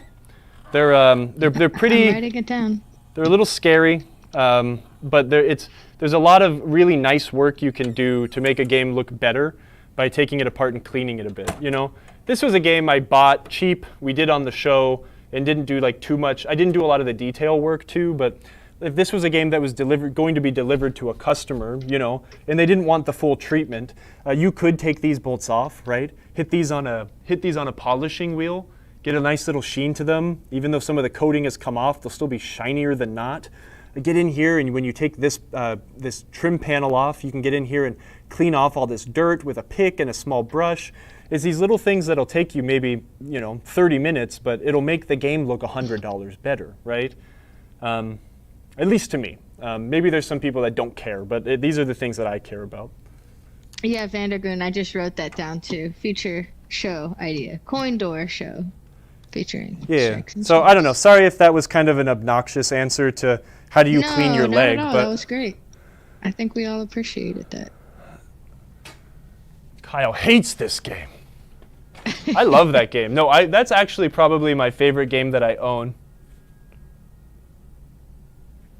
I don't know why. That's great. It's just really fun. Y'all All right, rule. does anyone have any last questions that you are dying to ask Kyle, maybe about your game not working or just in general? Now is the time to do it. We have 3 minutes now until the end of the show. I'm going to play some light beach music to get you guys ready to raid another channel. Cray. Hey, how many? And y'all could ask Kyle. Who here now, since y'all are very talkative, who's going to Expo? Who are Moto and I going to see? We're going to see Roller Pinball because they said they're bringing you a drill bit. I'm going to get caught in TSA. They're going to detain me. Abe Flips has a weak pop bumper on a Bally 8-Ball Deluxe. Oh, Jogger can't make it. On your 8-Ball Deluxe, take it apart. A lot of the time, a weak pop bumper on a Bally game especially will be just a dirty coil sleeve. So take it apart, inspect the plunger, make sure you have a new coil sleeve. You might as well put a new one in there. Yeah. You're not American? I don't know. I am American. Where did I even come from? I was born here. I'm a second generation American, I think. Oh. Man, those Guardian spotlights are like, look at the frame. They're like, ching. Oh yeah, that's crazy, huh? Yeah, look at that flare. Is replacing all the caps on a Getaway soundboard going to help the sound quality? Yeah, definitely. It'll crisp up the sound. Get rid of a lot of the hums, and absolutely. I mean, any electrolytic capacitor that's over 10 to 15 years old is probably out of spec at this point. So that's definitely a good way to do it. I mean, it's not going to sound great, but it will sound better than. It'll sound factory, let's put it that way. Hey, Andrew, what day is the Interium thing? I get to Wednesday. Chicago on the 18th. Wednesday. It's on Wednesday? That's the day I get there. I wonder if Vinicore would want to go. Probably. I'll ask him. I'd like to go to imagine Interium. We can go to Kuma's and get a big burger. I'll get fatter and fatter and awesome. fatter and fatter. Another question, Eternal Grammy, what's up? Says, is that a pop bumper in your pocket, or are you just happy to see us? You'll have to. That's only for me and the TSA agent to know. Y'all are crazy. The TSA says to Kyle every time he walks through. You carrying flippers in there again, boy? I'll have to bring some flippers to get Baywatch people is to back. sign. Yep. Who's Baywatch? I like. Robot server sushi. Yes, Kuda. So good. Yeah, sushi would probably be better because I'm probably going to be eating a lot of pizza and beefs and hot dogs when I'm in Chicago. So. Mm-hmm. Are you as handsome as this Baywatch dude? Absolutely not. Yeah, Kyle, you're more handsome Hasselhoff. No, definitely Should not. we do a poll? No. No one's been responding to my polls. Actually, some of y'all have. Thank you. I'm trying. David Hasselhoff is way out of my league. I just want, man, I'm really looking for, I'd like to see if I can do it, but I really want to go to, last time I went to, or one time when I was at Stern, I got to go to this place really close by, and it was a pierogi spot for lunch, and it was so damn good. Like, that's what I want. I want industrial park pierogies more than anything when I go back to Chicago. Oh gosh, I seen the photos of that. I was like, that looks yummy. David Hasselhoff. Hasselhoff. Long-haired Kyle doesn't count. That was a mistake. That was. I like long hair Kyle. I like short hair Kyle too. I like. This is about it. If it was a Maybe little, when your hair gets really gray, then that's when you should go long. Yeah. No, So you're that's like Wizard Kyle. that would be pretty cool. My wife Yeah. constantly reminds me how many gray hairs I have. In the last couple years, they've really been coming in. Oh, that's the why new you wear Stern Marco location. hats like the rest of us. It's Wizard Kyle would be sick. I know. All right, so I'm gonna start looking for a place for us to go say hello to another pinball streamer for those on Twitch that want to hang out. Maybe if I type in the Discord thing. Kyle, are you still on Discord? Oh yeah, We yeah. have an awesome Discord group. We've been quiet. I think none of us have a ton of projects going on right now, but it's always fun to have the Discord popping, you know? Wizard Kyle is already on a Marco shirt, but actually that's Steve Smidge. He is the wizard on the wizard shirt. Yeah, But it absolutely. could be Kyle in like a few years for sure. Well, at this rate, probably or we next could year just when go my hair classic goes bald. gray. It's a good look for us all. You know what's fun is, speaking of streamers, and pinball streamers, is a good old friend of the show, and my father actually, Jack Danger, celebrated his 8 years of streaming pinball just earlier this week, I believe. No way. Has it been 8 years? Yeah. Man. I remember catching Jack not 8 years ago, Crazy. but I remember him 8 years ago. 2015 maybe. I don't know. It's just great. I have footage of Jack from 8 years ago. I'll bust that out at some point. Should go embarrass him. I know. He's such a sweetheart. I got some good stuff. I wish I could Oh, have a Jack is- mullet. I just can't have long All right, hair. I'm ending the poll. Who is better looking, Kyle or the Hoff? No, And everyone said Kyle. Duh. no, that's Kyle rigged. was also the only option on the poll. No. It was Kyle, or Kyle. Duh. Kyle. Duh. It's like one of those No, there's no stickers. Russian votes where 105% Yeah, of the CNK, population that's right. turns up. Buy a scratch pen, and then add $95 more to your card, and you get free shipping, which There is you like go. $10 off. Why wouldn't you do that? Hey, save $10. $10 off coupon is the greatest thing ever. Really is. Okay, I need to put these back before I forget where they go to. So who are we rating? We rated Dalton last week because he was online right when we went off. Yep. Mystery Pinball Theater he's going live on with Alien. Oh, Pinball well, Brothers. that's a Pinball no-brainer. Brothers are also going to Expo. They're supposed to be bringing Queen Pinball, which will be interesting and fun to see. Absolutely See will. how that goes. Friend, it'd be fun to see that, that's for sure. So we'll go over there. We'll all send Kyle emotes and have a great day. Thank you all for joining us today for another awesome episode of PinTech Live with Kyle. He's amazing. Next week, we are going to do a rerun. I think I'm going to play the Butch Peel seminar about how to do paint touch-ups on your game. Super informative. We'll all sit in the chat and talk about it while Kyle gallivants around Disney World, sorry. That's right. He deserves it. So, And then the week after we'll be back, and then the week after that will be an expo. So lots going on this month. We are gonna do a Halloween sale as well. Getting all your pins ready for your Halloween parties. That's right. Halloween pinball parties are the best. You want your pins looking extra horror-y.